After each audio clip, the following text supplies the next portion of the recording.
आज हम विकसित भारत 2047 की बात करते हैं। अगर मैं डीमार्ट की बात करूं, 3.5 लाख करोड़ की मार्केट कैपिटलाइजेशन है। तो आपको अगर बहुत बड़ा बिजनेसमैन बनना है तो कंप्लायंस करना, टैक्सेस देना, टाइमली बेसिस पे पेमेंट करना, ये सब आपको आना ही चाहिए।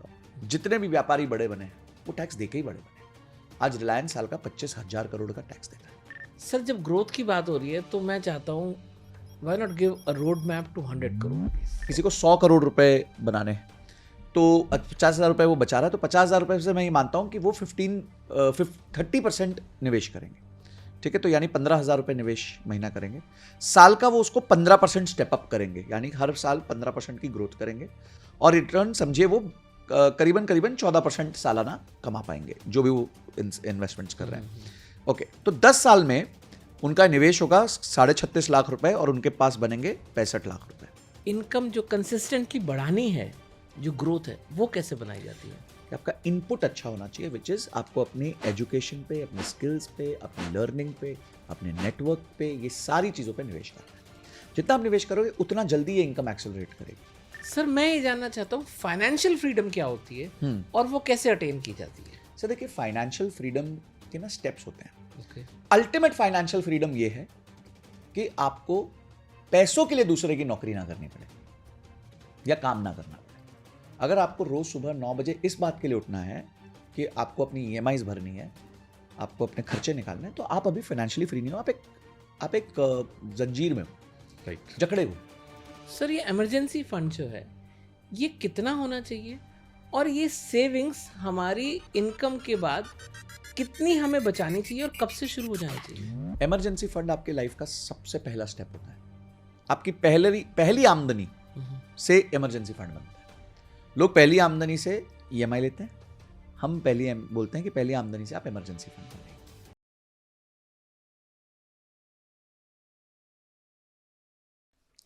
Deep Dialogues with Rahul Bedi में आपका स्वागत है दोस्तों। आज का पॉडकास्ट एक मास्टर क्लास होने वाला है। आज इस पॉडकास्ट में हमारे साथ इंडियाज लीडिंग फाइनेंशियल कोच हैं और आज इस पॉडकास्ट में मैं चाहूँगा कि आप पेपर और पेन लेके बैठें। इस पॉडकास्ट में हमने बहुत सारी बातें करी हैं।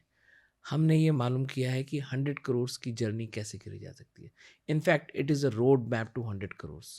हमने ये भी बात करी है कि आप अर्निंग्स के साथ साथ सेविंग्स कब शुरू कर सकते हैं, कितनी सेविंग करने के बाद आप 80 ईयर्स तक भी 40 करोड़ रुपीस अलग से निकाल सकते हैं। जब केवल 25,000 रुपये महीने आपकी तनख्वाह होगी तो भी आप 50 साल में जब रिटायर होंगे आपके पास 4 करोड़ रुपए हो सकते हैं। क्या आप ये सोच सकते हैं? और इसमें कहीं ऐसी बात नहीं हुई है कि आईफोन नहीं लेना है, कार नहीं लेनी है, मगर हर चीज़ का एक सही समय है। क्या समय है? आप अगर सर्विस कर रहे हैं तो आपको आपका माइंडसेट क्या होना चाहिए ग्रोथ के लिए? अगर आप बिजनेस कर रहे हैं तो आपका क्या माइंडसेट होना चाहिए? अगर आप स्टार्टअप कर रहे हैं तो आपका क्या माइंडसेट होना चाहिए? और अगर आपकी टिपिकल एक दुकान है तो क्या माइंडसेट होना चाहिए? तो अगर आपके जीवन में पैसा कहीं भी वैल्यू रखता है, अगर आप उस पैसे को ग्रो कराना चाह रहे हैं तो आज का पॉडकास्ट आपके लिए। Sanjay sir, Deep Dialogues with Rahul Bedi में आपका बहुत बहुत स्वागत है। Thank you Rahul ji, thank you for inviting me, thank you so much ji. Sir मेरे पास कुछ क्वेश्चंस हैं अपने ऑडियंस के। हम्म पहला क्वेश्चन ये है कि एक फ्रेंड ही है मेरे, एक्चुअली उनकी पेरेंटल शॉप है। पहले उनके पापा काम करते थे, एक्चुअली दादाजी ने स्टैब्लिश करी थी, फिर उनके पापा करते थे, अब वो करते हैं और अच्छा ग्रो करे हैं। लेकिन क्या है, एक टिपिकल बिजनेसमैन है, 10 to 9 की जॉब है, टिफिन साथ लेके जाते हैं, दुकान पे ही खाना खाते हैं, हर 3 साल 5 साल 10 साल में प्लॉट खरीद लेते हैं, बीवी को एनिवर्सरी पे घुमाने नहीं लेके जाते, गोल्ड गिफ्ट कर देते हैं, प्लॉट्स बढ़ रहे हैं, गोल्ड बढ़ रहा है। क्या इसी का नाम ग्रोथ है? ये बड़ा इंटरेस्टिंग सवाल पूछा आपने। मेरे को लगता है कि आधे से ज्यादा भारत की एस्पिरेशन होगी जो आपने बता दी है कि काश मेरी भी एक दुकान हो और मैं भी बार बार हर 8-10 साल में एक प्लॉट ले सकूं, वाइफ को गोल्ड दे सकूं। देखिए, मैं किसी भी जनरल व्यक्ति के लाइफ पे टिप्पणी नहीं करता, क्योंकि हर व्यक्ति का अपना तरीका होता है जीने का। बट एक चीज़ मैं चाहता हूँ यूथ को, खासकर क्योंकि हम एड्रेस कर रहे हैं, और जैसे आपने बताया कि उनके फादर भी जाते हैं, अब वो भी जा रहे हैं, तो जो यूथ है उसके पास एक चीज़ अलग है। उनके फादर ने तब मेहनत करी थी जब अभाव था, मुश्किल टाइम था, भारत डेवलप हो रहा था, अपॉर्चुनिटीज़ कम थी, स्कार्सिटी थी, सेविंग्स माइंडसेट था, सेविंग सिंड्रोम था, माइंडसेट भी नहीं था, एक सिंड्रोम था सेविंग का। और वो क्यों था? क्योंकि पास्ट एक्सपीरियंसेस बहुत अच्छे नहीं रहे थे। 1947 का जब विभाजन हुआ, फिर हमारा इंडिपेंडेंस हुआ, फिर उसके बाद वॉर्स हुई, तो लोगों को लगता था सेफ रहना बहुत ज़रूरी है। तो इसलिए वो सेफ्टी की तरफ, मेरे दादाजी होंगे सेफ्टी की तरफ फोकस करेंगे, मेरे फादर हैं वो थोड़ा सेफ्टी एंड देन थोड़ा ग्रोथ की तरफ फोकस किए। बट अगर आप आज की जनरेशन हो तो प्रीवियस जनरेशन को ब्लेम करने का कोई मतलब नहीं है। आज का इंडिया, आज का भारत, आज हम विकसित भारत 2047 की बात कर रहे हैं। आज यंग बच्चे स्टार्टअप्स बना रहे हैं, आज हज़ारों करोड़ की कंपनियां बन रही हैं, लिस्ट हो रही हैं, बिक रही हैं, और ऐसे नहीं कोई यूनिक बिजनेस मॉडल्स निकल रहे हैं। भाई दुकानें ही, अगर मैं डीमार्ट की बात करूं, 3.5 लाख करोड़ की मार्केट कैपिटलाइजेशन है। क्या है? परचूरन की दुकान तो है, राइट। और क्या है? रिटेल स्टोर ही है ना at the end of the day. तो आप अगर एक रिटेल स्टोर चलाते हैं, विशाल मेगा मार्ट क्या है, V2 रिटेल क्या है, वी मार्ट क्या है, ये सारी लिस्टेड कंपनीज तो रिटेल की दुकानें हैं। करेक्ट। वही दुकानें हैं जहाँ पे परचूरन बिक रहा है। उसको इतना अच्छे से ऑर्गेनाइज कर दिया, इतना बड़ा सोचा कि आज वो हजारों करोड़ के बिजनेस बन चुके हैं। तो बिजनेस करना ये नहीं है कि आप कोई बहुत कॉम्प्लिकेटेड चीज कर रहे हो। हमने देखा कि बहुत सारे व्यापारी हैं, उन्होंने एक प्रोडक्ट बनाया। संजीव जुनेजा जी ने एक प्रोडक्ट बनाया, केश किंग, राइट। और 5 साल 4 साल उसको बिल्ड किया, और 4-5 साल बिल्ड करने के बाद उसको इमामी को 1700 करोड़ में बेच दिया। ठीक है, बड़ा महंगा तेल खरीदा इमामी ने।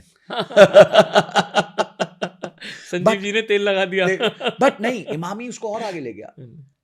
2 भाइयों ने एक कंपनी चालू करी 2020 कोविड में, द मिनिमलिस्ट करके। राइट। ठीक है, और उसको जो है एक कंपनी, यूएस की कंपनी द ऑर्डिनरी को कॉपी कर लिया। 5 साल बड़ी रिगरस मेहनत करी, बिजनेस को आगे बढ़ाया, अच्छा काम किया। 2025 में उनकी कंपनी को यूनिलीवर ने अक्वायर कर लिया 3000 करोड़ में।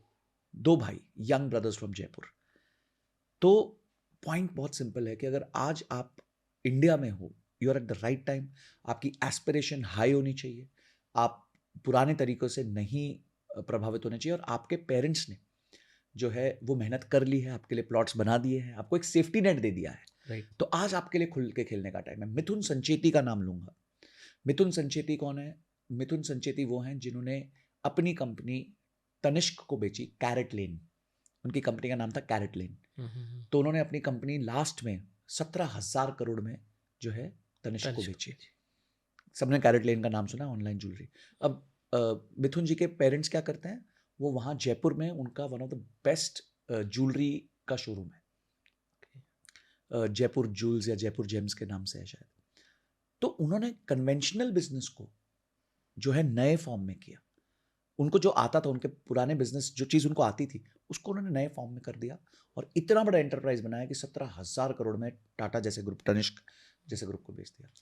तो सर, आज के बिजनेस वाले को एस्पिरेशनल होना बहुत जरूरी है। सर आपने जैसे इसमें बात करी ना, मैं चाहता हूं कि इसमें कौन से इंपॉर्टेंट नंबर्स हैं जिन पे आदमी को ध्यान रखना चाहिए, क्योंकि हम ऐसे दुकानदारों को जानते हैं जो गल्ला बड़ा मोटा है, बहुत कुछ है, लेकिन बैलेंस शीट ना सर उनका लॉयर बना रहा है। वो सीए पे जाने से डरते हैं, वो टैक्स ही पूरा नहीं देते। उनकी जो लॉयर हैं वो इनकम टैक्स और सेल टैक्स के जो वकील हैं, उनकी सेक्रेटरी के फोन आते हैं कि सर लास्ट डेट आ गई है, आपने इस बार आईटीआर फाइल नहीं किया, आपकी सेल टैक्स की डेट निकल जाएगी। तो क्या ये लोग ग्रो कर रहे हैं, या ये एक्चुअली अपनी ग्रोथ डिले कर रहे हैं? देखिए, आप जब बिजनेस करते हैं ना, तो आपको हर चीज का बेसिक अंडरस्टैंडिंग होना चाहिए। डीप ज्ञान नहीं कहूंगा, बेसिक अंडरस्टैंडिंग होना चाहिए। तो अगर आपको फाइनेंस का, आपको कंप्लायंसेस का बेसिक अंडरस्टैंडिंग नहीं है, तो आप हमेशा ट्रबल में रहेंगे। सेकेंड चीज ये याद रखिए कि हर साल ट्रांसपेरेंसी का इंडेक्स इंडिया में बढ़ रहा है, यानी कि as and when you are growing, अब आप बहुत ज़्यादा नॉन ट्रांसपेरेंट होकर बिजनेस नहीं कर सकते। ट्रांजैक्शन छुप नहीं सकते, जीएसटी आप बचा नहीं सकते, टैक्स आप इनकम टैक्स बचा नहीं सकते। जितनी आप कोशिश करोगे उतना आप अपने आप को वल्नरेबल बना रहे हो सरकार की नज़रों में, क्योंकि जो चीज़ें आप सोच सकते हो वहाँ सरकार में ऐसे बहुत लोग हैं जो ये सोच के करके बैठे हैं। ठीक है, अगर आप सोच पा रहे हो एक छोटा व्यापारी होकर, तो आप सोचिए सरकार नहीं सोच पा रही है कि जो आप सोच रहे हो।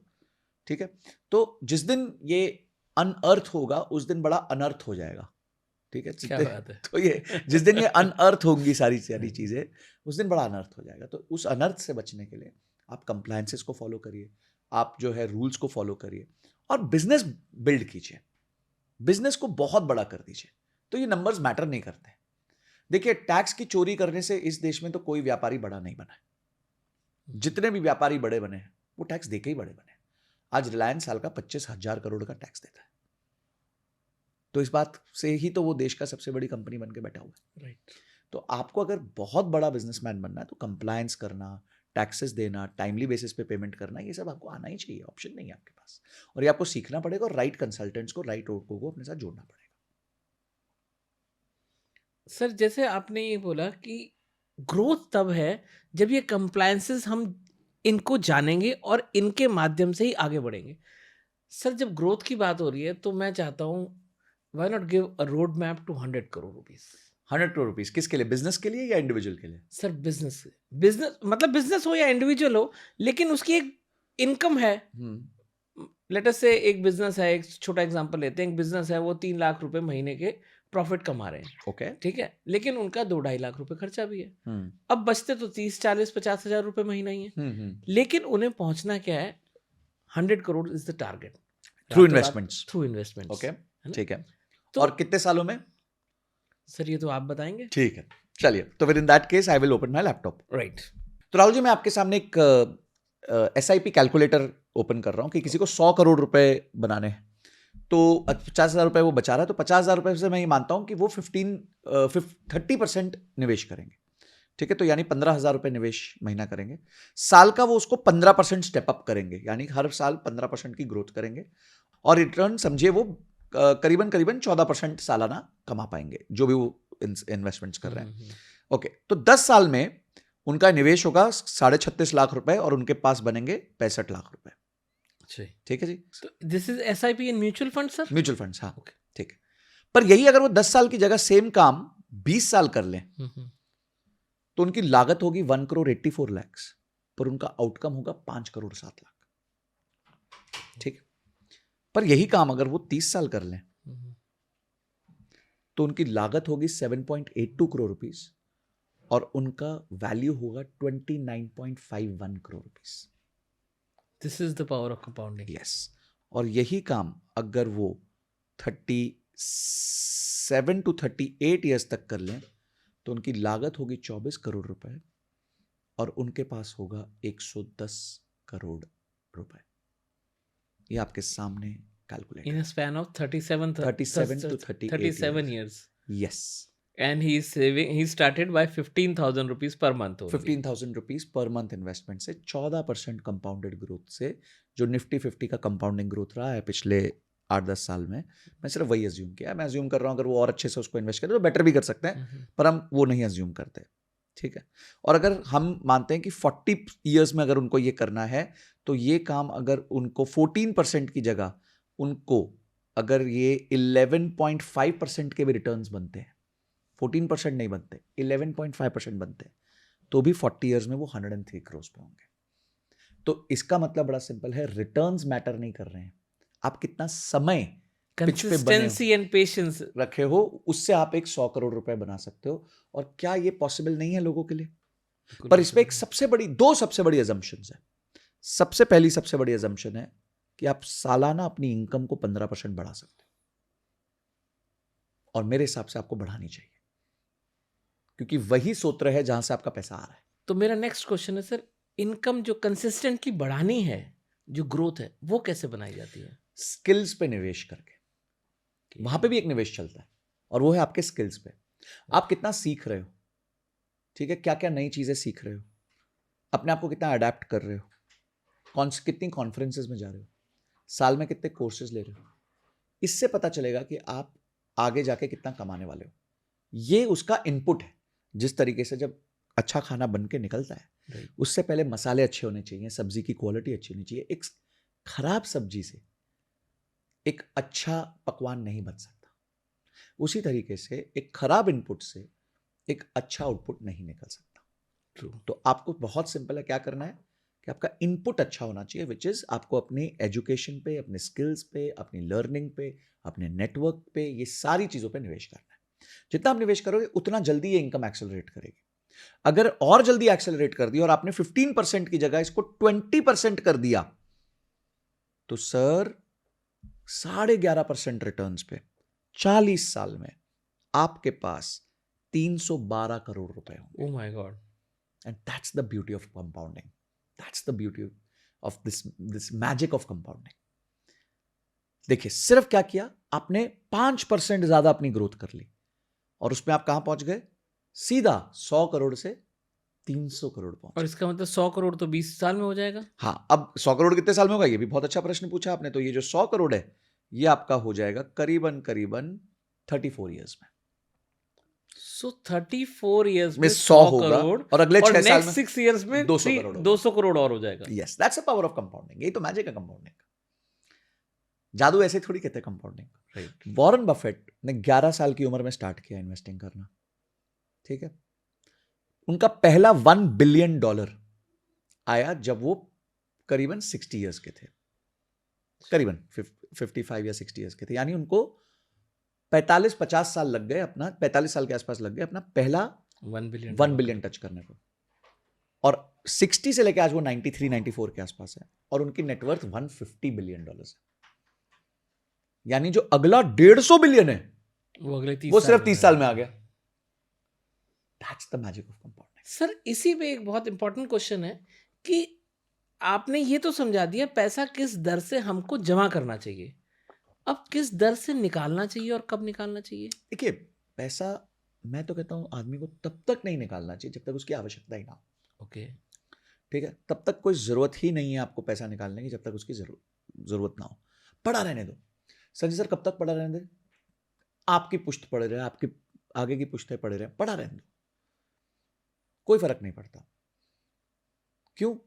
क्योंकि जब जरूरत ही नहीं है तो क्यों निकाल रहे हो भाई? राइट। कंपाउंड करने दो ना उसको, वो मेहनत कर रहा है दिन रात, लगा हुआ है भाई, आपके लिए काम कर वो रहा है। आपके लिए काम कर रहा है, तो आपको क्यों तकलीफ हो रही है?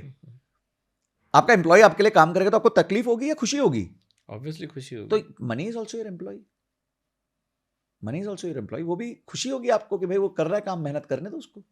सर मैं ये जानना चाहता हूँ फाइनेंशियल फ्रीडम क्या होती है और वो कैसे अटेन की जाती है? सर देखिए फाइनेंशियल फ्रीडम के ना स्टेप्स होते हैं। ओके। अल्टीमेट फाइनेंशियल फ्रीडम ये है कि आपको पैसों के लिए दूसरे की नौकरी ना करनी पड़े या काम ना करना पड़े। अगर आपको रोज सुबह 9 बजे इस बात के लिए उठना है कि आपको अपनी ईएमआईज भरनी है, आपको अपने खर्चे निकालने हैं, तो आप अभी फाइनेंशियली फ्री नहीं हो, आप एक जंजीर में हो, राइट, जकड़े हुए। ठीक, जैसे हमारे ग्रंथों में, हमारे वेदों में क्या लिखा है कि आपको 50 तक वानप्रस्थ चाहिए। अब वानप्रस्थ का मतलब क्या हुआ? Financial independence. अब वन की तरफ कब प्रस्थान करोगे? जब आपके पास फाइनेंशियल इंडिपेंडेंस होगा। राइट। तो हमारे शास्त्रों में पहले ही बता दिया था 50 तक भैया फ्री हो जाना जिंदगी में सब कुछ कर कर आके। ठीक बात है। तो आपने पहले ब्रह्मचारी जीवन जिया 25 साल की उम्र तक, फिर आपने गृहस्थ जीवन जिया और गृहस्थ के बाद आपको वानप्रस्थ की तरफ चलना है। तो गृहस्थ आपको 25 साल का ड्यूरेशन दिया है, इस 25 साल में आपको सब कुछ अचीव करना है, आपको अपना फाइनेंशियल इंडिपेंडेंस अचीव करना है। नहीं तो ऐसा थोड़ी हो सकता है कि आप जिंदगी भर ही काम करते रह जाओगे। राइट। तो फाइनेंशियल इंडिपेंडेंस अल्टीमेटली ये मीन करता है कि आपको पैसों के लिए किसी और के लिए काम नहीं करना है। हाँ, या अगर आप काम करने की इच्छा रखते हो तो वो ये है कि अपनी मर्जी से कर रहे हो। पर फाइनेंशियल फ्रीडम को लोग ये समझते हैं कि भाई मेरे को 2 करोड़ 3 करोड़ 5 करोड़ होगा तो मैं फाइनेंशियली फ्री होऊंगा। ऐसा नहीं है। फाइनेंशियल फ्रीडम का जो स्टेप 1 है ना, वो है प्रोटेक्शन, रिस्क मैनेजमेंट। और जिंदगी के सिर्फ 3 रिस्क होते हैं। एक रिस्क होता है कि आपकी चलती हुई आमदनी बंद हो जाए, राइट, ठीक है जी। दूसरा रिस्क है हेल्थ खराब हो जाए और तीसरा रिस्क है मृत्यु हो जाए। इसके अलावा फाइनेंशियली और कोई रिस्क नहीं है, ठीक है, जो आपको एकदम वाइप आउट कर सके। ऐसे 3 ही बड़े रिस्क है। तो पहला रिस्क है कि भाई आप किसी की आमदनी बंद हो जाए, उसके लिए आप इमरजेंसी फंड बना लो। अभी पीछे बहुत सारे ऐसे किस्से हुए जहाँ पे बॉसेस अपने एम्प्लॉयज़ को डांट रहे हैं, गलत बोल रहे हैं, खराब बोल रहे हैं, पर वो जॉब छोड़ नहीं सकते क्योंकि अगले महीने की ईएमआई देनी है। करेक्ट। चीज़ें खरीदने से पहले सोचा नहीं, जॉब में घुसते ही सबसे पहले ईएमआई पे फ़ोन ले लिया। ऐसा नहीं सोचा कि जॉब में घुसा हूँ तो चलो सबसे पहले एक इमरजेंसी फंड बना लेता हूँ, ऐसा नहीं सोचा। और आज जब वो बॉस ने डांटा, नाराज़गी दिखाई, गंदा बोला, तो उसका मन तो बहुत है कि मैं नहीं जाऊँ वापस, पर उसके मन की नहीं चलेगी क्योंकि उसको अगले महीने ईएमआई भरनी है। राइट। मैंने आपकी रील भी देखी थी वो। हाँ, हाँ जी, बहुत वायरल हुई थी, हमारी 7 मिलियन चली गई। हाँ जी। कि भाई आप अपनी स्किल्स बेचने जा रहे हो, अपनी इज्जत बेचने नहीं जा रहे हो। इज्जत का सौदा थोड़ी करने गए हो आप वहाँ पे। तो अगर आप अपनी स्किल्स बेचने जा रहे हो तो स्किल्स बेचो, इज्जत क्यों बेच के आ रहे हो? तो उस टाइम पे आपको क्या करना है, आपके पास अपना जो है एक इमरजेंसी फंड होना चाहिए, ताकि वो बॉस भी उस बंदे को नहीं डांटेगा, इसको पता है कि हल्का सा डांटा ये भाग जाएगा। उसको पता होता है मजबूर कौन है और मजबूत कौन है। वहाँ एक्सप्लॉयटेशन स्टार्ट हो जाता है। बिल्कुल। तो आप मजबूर हो या मजबूत हो, वही तरीके से आपके साथ ट्रीटमेंट होगा। अगर आप मजबूर हो तो मजबूरों की तरह ट्रीटमेंट होगा, और अगर आप मजबूत हो तो मजबूतों की तरह ट्रीटमेंट होगा। तो वो एक एम्प्लॉय जो हमेशा बोलता है भाई मैं तो, तू बोला कुछ आवाज़ ऊंची करी मैं तो निकल जाऊंगा, तो बॉस उसके सामने ठीक होता है। पर दूसरे वाले को उसको पता है यार इसको ईएमआई देनी है, कहाँ जाएगा ये बेचारा, डांट दो जितना डांटना है, सारा गुस्सा इस पर निकाल दो। सर ये इमरजेंसी फंड जो है ये कितना होना चाहिए, और ये सेविंग्स हमारी इनकम के बाद कितनी हमें बचानी चाहिए और कब से शुरू हो जानी चाहिए? इमरजेंसी फंड आपके लाइफ का सबसे पहला स्टेप होता है। आपकी पहली आमदनी से इमरजेंसी फंड बनता है। लोग पहली आमदनी से ईएमआई लेते हैं, हम बोलते हैं कि पहली आमदनी से आप इमरजेंसी फंड बनाइए। भाई जो भी आपके पास आमदनी आ रही है, आपकी 25,000 रुपये की तनख्वाह है, 10,000 के खर्चे, 15,000 बच रहे हैं, 15,000 रुपये एक फिक्स डिपॉजिट में डाल दीजिए। ठीक है जी। अगले महीने फिर से बच रहे हैं, 15,000 फिर से डाल दीजिए, 30,000 रुपये हो गए। अगले महीने फिर से 15,000 बच गए, आपने फिर से डाल दिया, 45,000 हो गए। अगले महीने फिर से 15,000 बच गए, डाल दिए, 60,000 हो गए। अब आपके पास 6 महीने का खर्चा एफडी में हो गया, खत्म। एक ही बार का तो खर्चा, एक ही बार के तो एफर्ट है। एक बार एफर्ट हो गया तो आपका बन गया कॉर्पस वहां पे। अब आपके पास फ्री आ गया, 15,000 रुपये फिर से आ गए। अब उसको आप निवेश कर सकते हो, अपने ऊपर निवेश कर सकते हो, ये सब कर सकते हो। भाई गाड़ी में बैठे हो तो सीट बेल्ट तो पहनोगे, या बिना सीट बेल्ट के चल लोगे? तो start early is the Mantra. Start early but start with emergency fund is the मंत्र। आप बस एक ही मिस्टेक मत करो कि अपनी पहली तनख्वाह से ईएमआई मत बांध दो। पहली तनख्वाह से ईएमआई मत बांध दो। आप जिंदगी में 300 तनख्वाह पाने वाले हो, 400 तनख्वाह पाने वाले हो, आराम से ईएमआई बांधो, कोई जल्दी नहीं है, कोई जल्दी नहीं है। एक 6 महीने बाद, 12 महीने बाद, 18 महीने बाद फोन ले लेना। अभी जो पुराना वाला चल रहा है उससे से काम चला लो थोड़े दिन में। और पहले एक इमरजेंसी फंड क्रिएट कर लो ताकि बॉस की सुननी ना पड़े, ताकि अपने अपने टर्म्स पे जी सको। तो ये आपका स्टेप 1 होना चाहिए। तो this is so simple yet complex. देखिए money is very simple, living a good life is actually very simple. Time पे सो जाइए, टाइम पे खाना खाइए, इमरजेंसी फंड बनाइए, बस यही नहीं, होता नहीं है। Exactly. है बड़ी सिंपल चीजें हैं, हमारे शास्त्रों में सब लिखी हुई हैं, बट जी फॉलो नहीं हो पाती। That's the problem. सर मेरा अगला क्वेश्चन है, what is the difference between earning money and building wealth? देखिए everybody earns money but very few can build wealth. ठीक है, हर दिन पैसा कमाएगा, जिएगा तो पैसा तो कमाना ही पड़ेगा उसको, ऑप्शन ही नहीं है उसके पास। और building wealth comes from a mindset which is rich mindset. पहले मैं आपको डिफाइन करता हूं poor mindset, middle class mindset और रिच माइंडसेट होता क्या है। पुअर माइंडसेट क्या दिखता है कि जैसे ही इनकम आई वैसे ही एक्सपेंस कर दो। ठीक है जी, आज 500 रुपये कमाए, रात को पौवा मार लो, दिहाड़ी मजदूरी सोच कि कुछ भी नहीं किया, बस आया पैसा चला गया, आया चला गया। खुला नल का है, मतलब आप समझिए बाल्टी है जिसके नीचे कुछ है ही नहीं, राइट। ऊपर से पानी डाला, नीचे से पूरा ही जा रहा है। ठीक है, ये हो गया पुअर पीपल माइंडसेट। फिर आता है middle class mindset. Middle class mindset क्या है? इनकम आई, लायबिलिटी खरीद ली, किस्तें गई, अच्छा लायबिलिटी खरीद ली, गाड़ी खरीद ली जी लोन पे, फोन खरीद लिया जी लोन पे, शादी कर ली जी पर्सनल लोन लेके, घर का इंटीरियर करवा लिया जी, घर खरीद लिया जी, आपने लायबिलिटी पाल ली। अब उसके लिए सारी मेहनत चल रही थी, राइट। तो क्रिएशन के लिए टाइम ही नहीं मिला। क्रिएशन को टाइम चाहिए ना। और रिच पीपल क्या करते हैं? इनकम आई, एसेट क्रिएट किया। इनकम आई, स्टॉक्स खरीद लिए, बॉन्ड्स खरीद लिए, रियल एस्टेट खरीद लिया, गोल्ड खरीद लिया, क्रिप्टो खरीद, जो भी समझ आए, जो समझ आए वो खरीद लिया। और उसका जो है रिटर्न आएगा वो रिटर्न आपकी इनकम को डबल करेगा, उस इनकम से फिर से एसेट खरीदेंगे, फिर से रिटर्न आएगा, वो अपने आप स्नोबॉल बन जाएगा। That is rich people's mindset. तो वेल्थ क्रिएट करना और इनकम क्रिएट करना दो अलग चीजें। मैंने ऐसे लोग भी देखे हैं जो महीने का 7 लाख कमाते थे पर 25 तारीख को पैसे खत्म हो जाते थे, और ऐसे लोग भी देखे हैं जो महीने का 50,000 कमाते थे और फिर भी 25,000 रुपए की SIP करते थे। तो अब आप मुझे बताइए कि कौन बेटर है? एक 7 लाख रुपए all the mindset, not the earnings. Earning से कोई लेना देना ही नहीं है जी। There is no relation to what you earn. हाँ, वो आपको अपने गोल तक ज्यादा जल्दी पहुंचा सकता है अगर आप ज्यादा कमा लो, अच्छी बात है। If you can make more money, it is very good, you can make more money, but making more money is not a route or a guarantee कि आप पैसा जो है प्रिजर्व करके वेल्थ क्रिएट कर पाओगे। Wealth creation is a mindset. उसके लिए शुरुआत में आपको बहुत ज्यादा अपने आप को एगनी में डालना पड़ता है। सुभाष चंद्र बोस जी ने कहा था कि तुम मुझे खून दो, मैं तुम्हें आजादी दूंगा। हर आजादी खून मांगती है, फाइनेंशियल आजादी भी खून मांगती है। और वो क्या मांगती है कि शुरू में अपने खर्चे कम करो, अपनी नीड्स को दबाओ। डेनियल गोलमैन एक बहुत बड़े जो है साइकोलॉजिस्ट है, उन्होंने एक एक्सपेरिमेंट किया था। उन्होंने क्या किया, कुछ बच्चों को रखा और उनको मार्शमेलो दिया। मार्शमेलो वो यूएस में मीठा मीठा सा चीज होता है। बच्चों को बोला, बच्चा ये मार्शमेलो आपके सामने है, जरा 15 मिनट रुको, मैं चॉकलेट सॉस लेके आता हूँ, जिसका मार्शमेलो बचा होगा मैं उसको चॉकलेट सॉस दे दूंगा। तो अब बच्चे के पास है, कुछ बच्चे ने छोड़ दे, कब आएगा पता नहीं, खा लिया, कैसे बैठ के चाट रहा है, कोई आधा खा रहा है। तो 15 मिनट बाद वो आए और उन्होंने चॉकलेट सॉस दिया। कुछ बच्चों ने रोक लिया था, खाया नहीं। तो बाद में ये एक्सपेरिमेंट जब कंटिन्यू हुआ तो पता चला जिन बच्चों ने चॉकलेट सॉस के लिए वेट किया तो उन्होंने लाइफ में बेटर किया है। क्यों? क्योंकि उनको अपनी ग्रेटिफिकेशन को डीले करना आता है। उनको ये पता है कि अगर आज का सुख छोड़ूंगा तो कल डबल सुख मिलेगा, ट्रिपल सुख मिलेगा।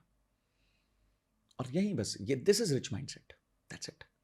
कि आज थोड़ा सा कंट्रोल कर लेते हैं, आगे अच्छा रहेगा, क्योंकि आज कंट्रोल किया जा सकता है। करेक्ट। तो वेल्थ बनाना और इनकम बनाना दो बहुत अलग चीज है। And sir, what are the biggest mistakes people do in their early 20s and 30s?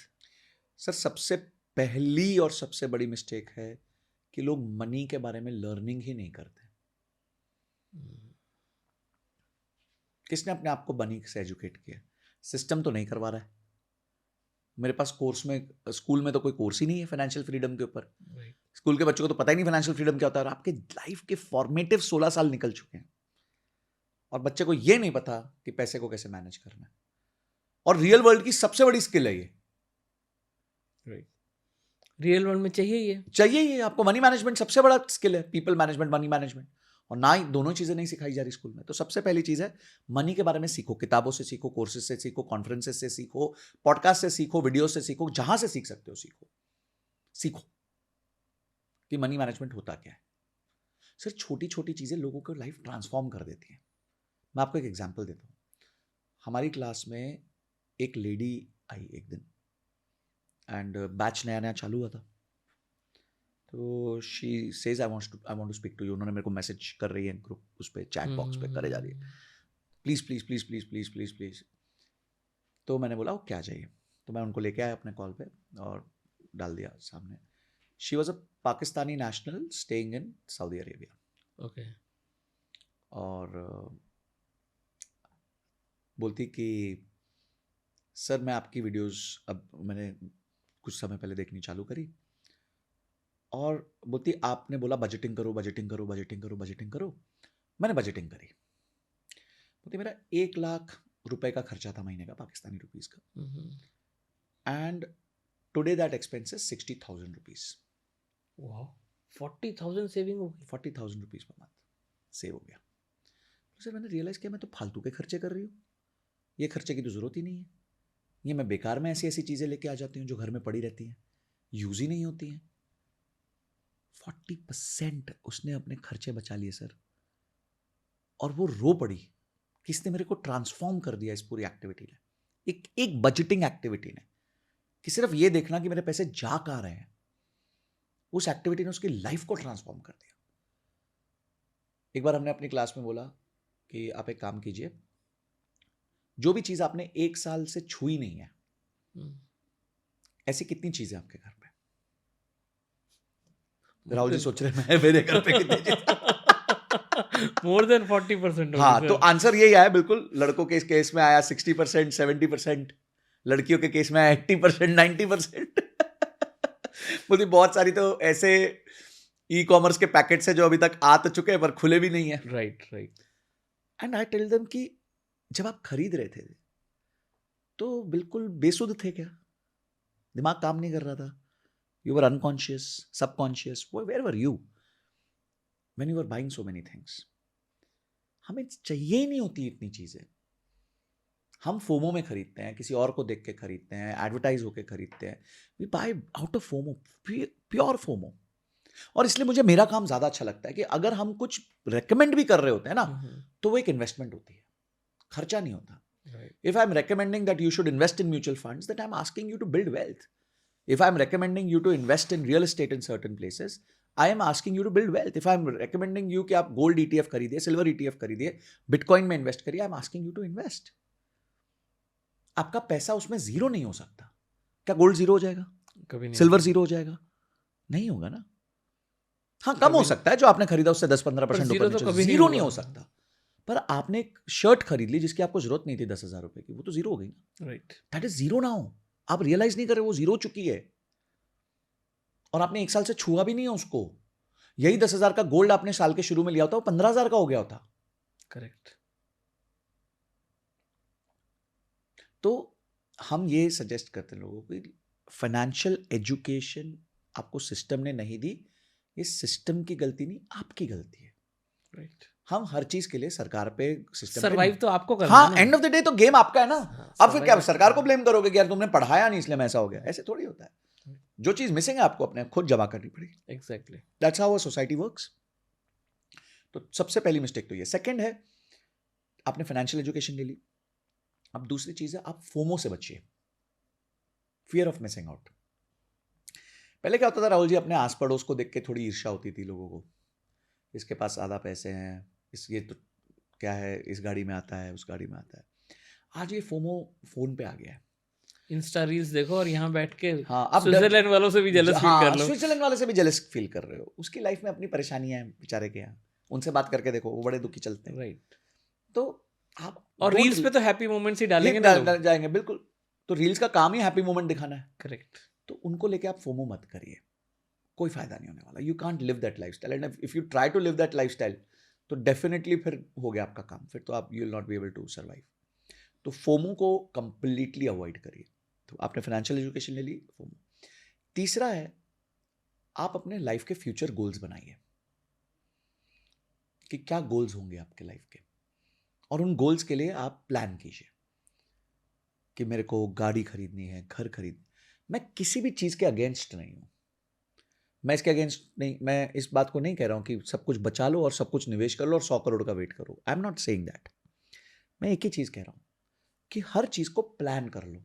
Right. सब कुछ आज करने की दरकार नहीं है। गाड़ी 3 साल बाद भी आ सकती है, फोन 1.5 साल बाद भी आ सकता है, घर 7 साल बाद भी आ सकता है, पर आप रेडी हो जाओगे उस चीज के लिए। You will be ready to buy. आपके पास डाउन पेमेंट होगी, आपके पास ईएमआई चुकाने की क्षमता होगी, आपका पास अपना इमरजेंसी फंड होगा, आपके पास इन्वेस्टमेंट्स होंगी, आपके पास बॉन्ड्स होंगे, सब कुछ होगा। तब आप जब ऐसे डिसीजन लोगे, आपकी ताकत होगी। You will be able to withstand bad times. Bad times आने वाले हैं, सबके आए, मेरे भी आए। कोविड में किसी का अच्छा समय नहीं था भाई। ठीक बात है, बिल्कुल ठीक बात। कोविड सबका खराब समय था। लॉस ऑफ लाइफ हुई है, लॉस ऑफ इनकम हुई है, लॉस ऑफ इन्वेस्टमेंट्स हुई हैं, सबकी हुई हैं, हमारी भी हुई हैं। बट रेजिलियंस थी क्योंकि हमारे पास बैकअप था, इंटेलिजेंस थी, अंडरस्टैंडिंग थी, and we took advantage of that. तो फ्यूचर गोल्स लाइफ के प्लान कीजिए। हर चीज आज करने की हड़बड़ाहट मत करिए। आपके पास 25 साल का टाइम है, सब अचीव होगा जिंदगी में। ट्रिप भी अचीव होगी, इंटरनेशनल ट्रिप भी अचीव होगी, डोमेस्टिक ट्रिप भी अचीव होगी, गाड़ी भी अचीव होगी, घड़ी भी अचीव होगी, फ़ोन भी अचीव होगा, बच्चों की अच्छी पढ़ाई भी अचीव होगी, बच्चों की शादी भी अचीव होगी, अपना फाइनेंशियल फ्रीडम भी अचीव होगा। सब अचीव, ये सारी लाइफ के गोल्स अचीव होंगे, बट टाइम दीजिए उनको। सब कुछ अचीवेबल है। मैं इसका एक आपको एग्जाम्पल देता हूँ, ठीक है? And here I will like to introduce another calculator to you. तो सर ये देखिए, ये कैलकुलेटर है, ठीक है? इसे हम फायर नंबर कहते हैं, financially independent and retire early. Okay. अब एक व्यक्ति, उसने 25 साल हमारा पॉडकास्ट देख लिया और उसने बोला यार मेरे पास 25 साल का टाइम है, मैं रिटायर हो जाऊंगा 25 साल बाद, ठीक है। और आज उसके मंथली एक्सपेंसेस समझिए 25,000 रुपये। आज उसकी उम्र 25 साल है, ठीक है, और वो 50 साल की उम्र में रिटायर होना चाहता है। अब हर साल हम मानते हैं कि 5% का इन्फ्लेशन है, आइटम्स का इन्फ्लेशन। राइट। हम ये मानते हैं कि 2% का उसका लाइफस्टाइल इन्फ्लेशन होगा, यानी कि हर साल वो अपने लाइफस्टाइल को भी अपग्रेड करेगा। अब 25 साल की जो अवधि है उस बीच में वो अपने सारे गोल्स पूरे करेगा, ईएमआई भी भर देगा, सब कुछ भर देगा। तो जो खर्चे जुड़ेंगे लाइफ में उसके, वो खर्चे निकल भी जाएंगे 25 साल में। ईएमआई जिंदगी भर नहीं रहेगी, गाड़ी की ईएमआई जिंदगी भर नहीं रहेगी, बच्चों की पढ़ाई जिंदगी भर नहीं रहेगी, ये उस 25 साल में सब कुछ निपटाएगा, इंश्योरेंस प्लान्स भी खत्म हो जाएंगे, सब कुछ हो जाएगा, मतलब एवरीथिंग इज डन, ठीक है। ये 25,000 रुपए जो वो खर्च कर रहा है, ये तो लाइफ खर्च चलाने के खर्चे हैं। फॉर एग्जाम्पल घर का रेंट देना है या फिर राशन पानी है, ये सब है, तो हम उसी खर्चे को गिनेंगे। अब हम मानते हैं कि ये व्यक्ति का लाइफस्टाइल इन्फ्लेशन भी हमने जोड़ लिया, तो अब हम ये मानते हैं कि ये व्यक्ति जो भी निवेश करेगा उसको 7% से स्टेप अप करेगा, यानी कि जितना general inflation plus lifestyle inflation है उतना उसको स्टेप अप करेगा इन्वेस्टमेंट को, और उसकी इन्वेस्टमेंट 12% रिटर्न कमाएगी। अब मैजिक देखना सर, समय का मैजिक देखना। अगर आप समय पे गोल्स बनाते हो तो उसको, उसका आज का खर्चा है साल का 3 लाख रुपए, 25 साल बाद उसका यही खर्चा बन जाएगा 16,28,000 रुपए। ठीक है जी, आज 3 लाख रुपए खर्च कर रहा है, 25 साल बाद मोटा मोटी 1.5 लाख रुपए महीना, 1.25 से 1.5 लाख रुपए महीना उसका खर्चा आएगा, विच इज ओके, 6-7 गुना हो गया 25 साल में। अगर उसको अच्छे से रिटायर होना है, फाइनेंशियली इंडिपेंडेंट होना है, तो उसको 4 करोड़ रुपए चाहिए। तो उस दिन 4 करोड़ होंगे, वो फाइनेंशियली इंडिपेंडेंट हो जाएगा। बोलो संजय सर 25,000 कमाने वाला 4 करोड़, पर 25 साल भी है हमारे पास, 25,000 रुपए खर्च करने वाला 4 करोड़ कैसे कमाएगा? हमारे पास 25 साल का समय है। इस गोल को अचीव करने के लिए जो वो निवेश करेगा, अगर उसको हर साल 7% बढ़ाएगा, स्टेप अप करेगा और 12% का रिटर्न्स कमाएगा, तो उसको मात्र 12,000 रुपए से अपनी एसआईपी चालू करनी है। Only 12,000 rupees.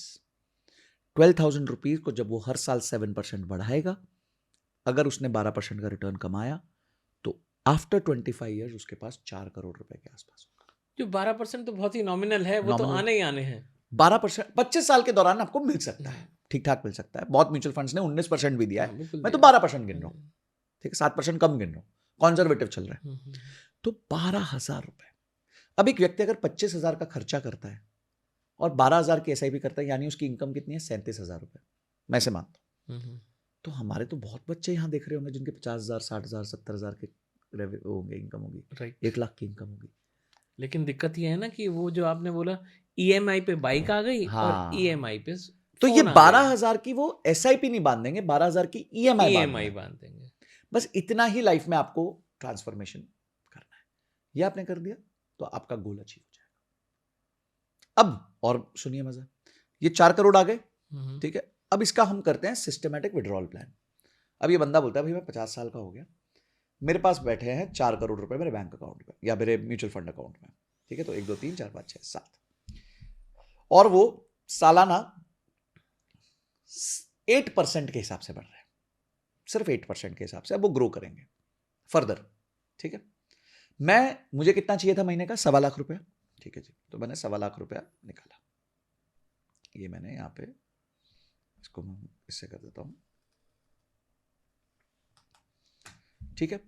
और 1.25 लाख तो मैं निकालूंगा, उसको भी हर साल मैं 5% स्टेप अप कर देता हूं, यानी 1.25 लाख एक साल निकालूंगा, फिर उसके बाद 1.25 लाख से 5% ज्यादा, ऐसे करते करते निकालूंगा।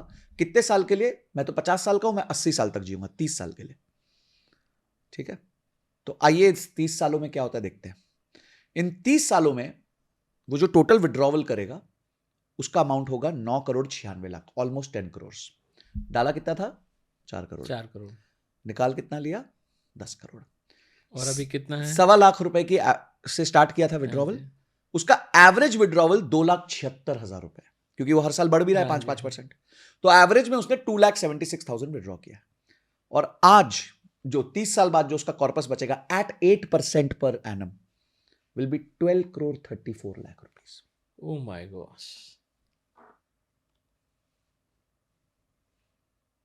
क्या किया उसने? स्टार्टिंग में 12,000 12,000 रुपए इन्वेस्ट करने की आदत डाल दी।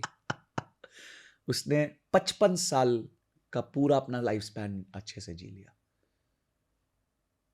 ठीक है, अब अगर वो कहता है कि ऐसा है, मैं तो खा पी के अब छोड़ दूंगा, मेरे को किसी को कुछ देने की जरूरत नहीं है, तो वो 1.25 लाख नहीं, वो 2.25 लाख रुपए निकालेगा शुरू में, पहले दिन से।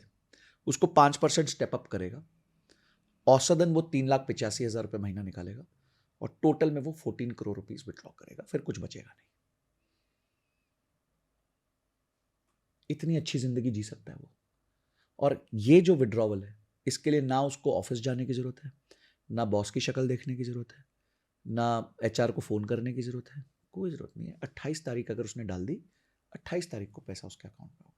अगर वो चाहे तो हर रोज उसके अकाउंट में पैसा गिरेगा कि भाई उसको 1.25 लाख रुपए चाहिए थे, तो यानी 4,000 रुपए दिन का होगा, Divided by 30. Every day 4,000 rupees उसके अकाउंट में गिर रहा है। सुबह सुबह आ गया टाइम, टंग टंग 4,000 रुपए सुबह सुबह अकाउंट में, गल्ले की तरह, और जिसके लिए उसको कोई मेहनत करने की जरूरत नहीं है। सिर्फ 25 साल का एक डिसिप्लिन रखना है, 12,000 रुपए महीना, और उसको 7% से बढ़ाना है। अब मैं जब ये बातें बोलता हूँ लोगों को लगता है तो बहुत आसान है, पर ये जो 25 साल में वॉलेटिलिटी आएगी, क्योंकि इन पूरे 25 सालों में एक साल में भी निफ्टी आपको 12% का रिटर्न नहीं देगा। कभी 16 देगा, कभी -4 देगा, कभी 20 देगा, कभी -7 देगा, 12% का नहीं देगा। तो वो झेलना आना चाहिए, डिसिप्लिन होना चाहिए, सिस्टम पे फेथ होना चाहिए। फेथ होना चाहिए। फेथ बहुत जरूरी है, फेथ होना एक्सट्रीमली ज्यादा जरूरी है। बस ये मैं साबित करना चाहता हूं कि एक आम व्यक्ति डिसिप्लिन के माध्यम से करोड़पति बन सकता है, 100 करोड़पति बन सकता है, और अगर 100 करोड़पति भी ना बने तो इतना बन सकता है कि अपने लिए फाइनेंशियल इंडिपेंडेंस क्रिएट करता है और पैसिव इनकम क्रिएट कर सकता है। मैं बस मेरे चाहता हूं कि मेरे जाने तक 1 लाख लोग ऐसे हो जाए जो बोले यार ये संजय सर की वजह से ना हमारे पास आज SWP से 1 लाख रुपए, 1.25 लाख रुपए, 50,000 रुपए, 2 लाख रुपए, जो उसकी दरकार है वो उसको मिल रहा है, कि एक बार बस हमने उनकी सुन के पैसे डाले थे और आज हमारे पास इतना कॉर्पस आ गया। ऐसे कई लोग हमारे पास आते हैं। मैं आपको एक केस सुनाता हूँ। 52 ईयर ओल्ड लेडी एक घर में रहती है, एक और घर है, इसके अलावा कुछ भी नहीं है। कॉर्पोरेट में जॉब करती है, 2 साल में रिटायर होने वाली है, उसके बाद कोई प्रबंध नहीं है किसी चीज का, ठीक ठाक जॉब है, 2-2.5 लाख रुपए महीना कमाती है। अब एक घर में तो वो रह रही है, वो बड़ा घर है, दूसरा घर में वो रह रही है जिसको जो है उनका वो 2-2.5 करोड़ रुपए का घर था, उनको 12,000 रुपए किराया आता था, नेट ऑफ मेंटेनेंस। 17,000 आता था, 5,000 मेंटेनेंस में चला जाता था। ठीक है जी, हमने वही 2 करोड़ से उनका 1.25 लाख रुपए चालू कर दिया। क्या बात है। और ना उनको टेनेंट के पास जाना है, ना उनको बल्ब ठीक करवाना है, ना उनको क्या कहते हैं कुंडी ठीक करवानी है, ना सोसाइटी वाले के साथ लड़ना है, ना ब्रोकर को 1 महीने की कमीशन देनी है, कुछ नहीं करना। और वही 2 करोड़, 20 साल बाद वही 2 करोड़ फिर से 5-6 करोड़ बन जाएगा। तो आपने तो उन्हें फाइनेंशियल फ्रीडम अटेन करा दिया। फाइनेंशियल फ्रीडम अटेन करा दी उन्हीं के एसेट से, जिस एसेट से वो नहीं कर पा रही थी। आपको अपने एसेट्स को राइट टाइम पे ऑप्टिमाइज करना आना चाहिए। काफी लोग ये गलती करते हैं कि जब सीनियर हो जाते हैं वो सोचते हैं मेरे पास एक घर मैं किराए पे दे दूंगा, उस किराए से जीवित रहूंगा। ये सबसे गलत धारणा है। एक 60 साल 65 साल के आदमी को किराए पे नहीं देना चाहिए घर, क्योंकि इंडिया के लॉज उतने टाइट नहीं है। यहाँ पे एक व्यक्ति चाहे तो आपको नचा सकता है। राइट। तो a person who 60-65 years old वो ये सोचे कि मैं दूसरा घर किराए पे देके घर चला लूंगा, वो बहुत बेकार चीज है। उससे अच्छा आप FD में पटक दो पैसा, SWP में मत करो, FD में पटक दो, जो आ रहा है वो ले लो, वो ज्यादा अच्छा है। नहीं तो वो टेनेंट अगर वो उल्टा निकला तो पैसे तो गए, बाद में जो आपको हैरेसमेंट होगा वो अलग लेवल। राइट। जो उसके आफ्टर शॉक्स होंगे ना वही नहीं झेल पाओगे आप। और आपकी एज हो चुकी है, राइट। आपके बच्चे हो सकता है US में है, बाहर हैं, वो क्या करेंगे बेचारे? हर दूसरे दिन वो थोड़ी आएंगे। आप झगड़ा करने लायक, आप झगड़े, और आपकी हिम्मत नहीं है झगड़ा करने की, या तो बहुनो बाहुबली। ठीक बात है।